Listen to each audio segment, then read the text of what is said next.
Assalamualaikum warahmatullahi wabarakatuh. Halo Sobat Edukasi, selamat datang kembali di channel aku. Hari ini kita akan ngobrolin topik yang super penting, tapi kadang bikin pusing. Itu ada topik manajemen pembiayaan pendidikan. Sebelumnya, kenalin nama aku Nabila Faiza dari jurusan Pendidikan Matematika Universitas Sultan Ageng Tirtayasa angkatan 2022. Oke, back ke topik. Pernah mikir nggak sih dari mana uang buat sekolah, gaji guru, sampai beli proyektor di kelas kalian? Nah, itu semua masuk ke dalam ranah manajemen pembiayaan.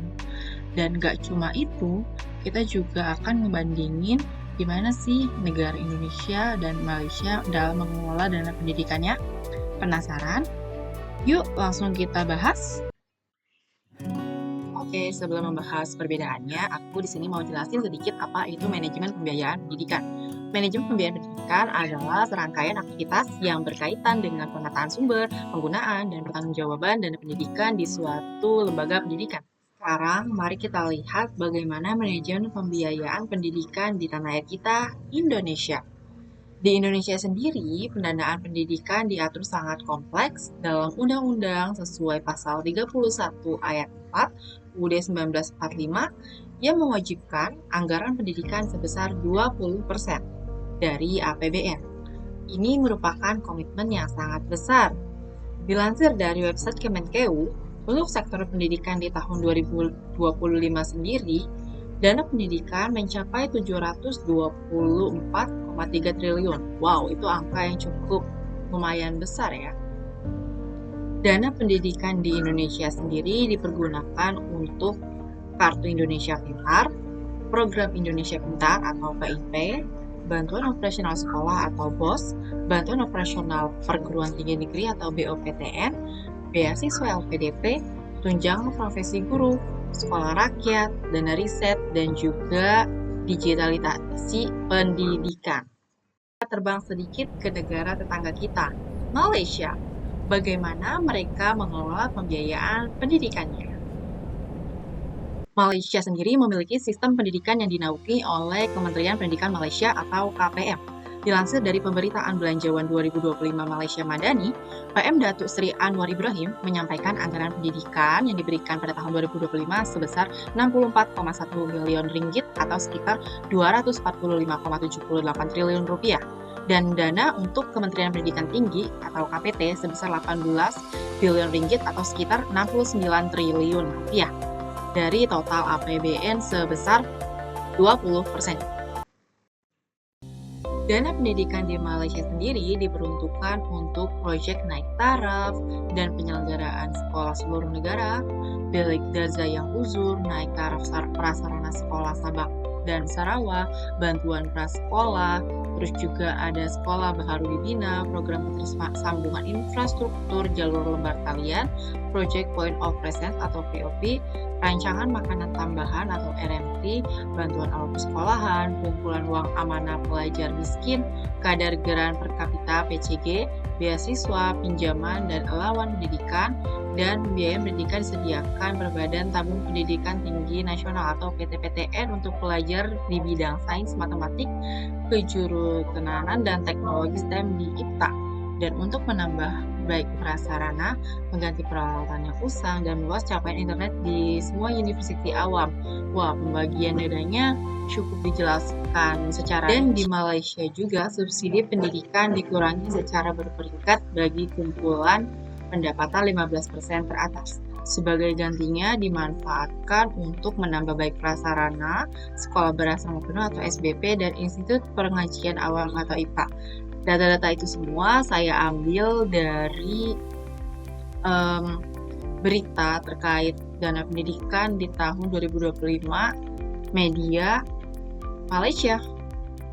Kesimpulannya, kedua negara sama-sama mengalokasikan dana yang sangat besar untuk pendidikan. Indonesia sendiri cenderung menekankan pada komitmen konstitusional dengan fokus yang besar pada akses pendidikan melalui bantuan siswa. Dan juga untuk kesejahteraan guru sendiri di Indonesia masih kurang diperhatikan dan sedikit porsi untuk riset. Sementara itu, Malaysia menunjukkan alokasi yang sangat terperinci untuk peningkatan infrastruktur fisik sekolah dan perguruan tinggi, memastikan konektivitas, serta program bantuan langsung kepada siswa dengan kebijakan yang mempertimbangkan kemampuan ekonomi penerima subsidi. Ya, harapannya semoga pendidikan Indonesia semakin maju ya.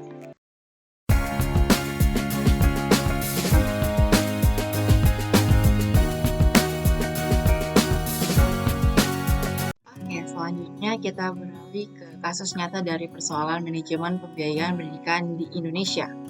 Nah, hari ini aku mengangkat satu contoh kasus yang sayangnya sering kita dengar. Pada pemotongan dana program Indonesia Pintar atau PIP oleh oknum yang tidak bertanggung jawab. Jujur, dengar berita kayak gini tuh bikin sedih dan miris banget. Dana yang seharusnya bisa bantu siswa kurang mampu, buku, seragam, atau bahkan transportasi ke sekolah malah disunat sama oknum tidak bertanggung jawab. Buat yang mungkin belum tahu, PIP itu bantuan berupa uang tunai, perluasan akses atau kesempatan belajar dari pemerintah untuk peserta didik dan mahasiswa dari keluarga miskin atau rentan miskin.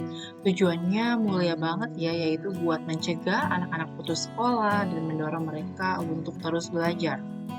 Nah, untuk contoh kasus di Indonesia sendiri, di sini saya mengambil contoh di SMN 1 Paloh, Provinsi Kalimantan Barat, terdapat oknum guru yang diduga melakukan pemotongan dana PIP. Seringkali kita dengar kasus kayak gini, orang tua atau wali murid disuruh tanda tangan donasi kosong atau malah dana yang cair yang jumlahnya kurang dari yang seharusnya diterima. Parahnya lagi, ada oknum yang beralasan dana itu dipotong untuk uang administrasi atau sumbangan wajib. Nah, ini jelas-jelas merupakan penyimpangan dan tindakan yang ilegal. Pemotongan dana PIP ini mempunyai dampak yang fatal. Pertama, tentu saja merugikan siswa penerima. Mereka jadi nggak bisa memanfaatkan dana itu secara optimal untuk kebutuhan pendidikan. Yang kedua, merusak kepercayaan masyarakat sama program pemerintah. Dan yang ketiga, ini bisa jadi presiden buruk yang bikin oknum lain berani untuk melakukan hal yang serupa. Lalu, kenapa sih ini semua bisa terjadi? Aku lihat sendiri di sini ada beberapa akar masalahnya. Yang pertama, minimnya sosialisasi. Banyak orang tua atau wali murid itu nggak paham betul berapa sih dana yang harusnya mereka terima. Yang kedua, kurangnya pengawasan.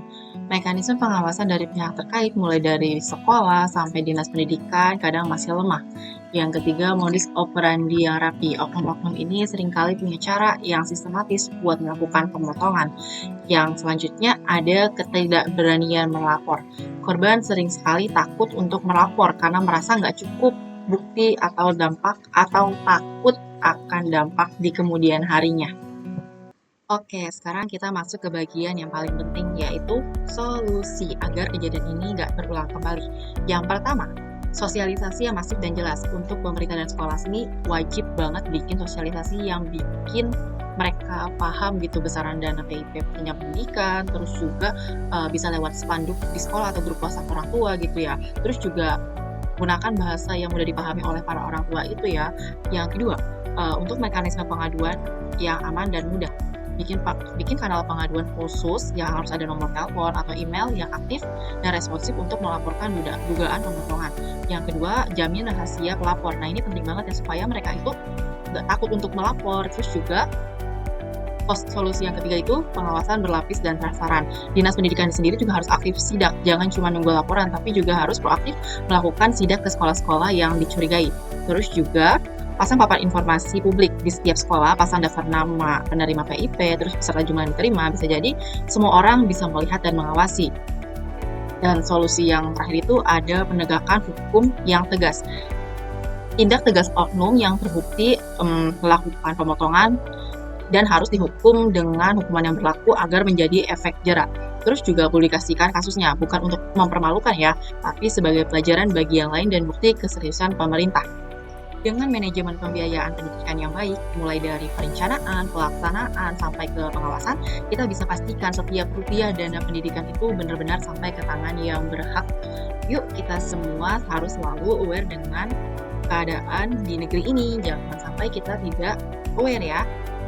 Semoga vlog ini bisa memberikan pemahaman dan inspirasi buat kita semua. Jangan lupa like, comment, and subscribe ya biar gak ketinggalan video-video aku selanjutnya. Dadah, wassalamualaikum warahmatullahi wabarakatuh.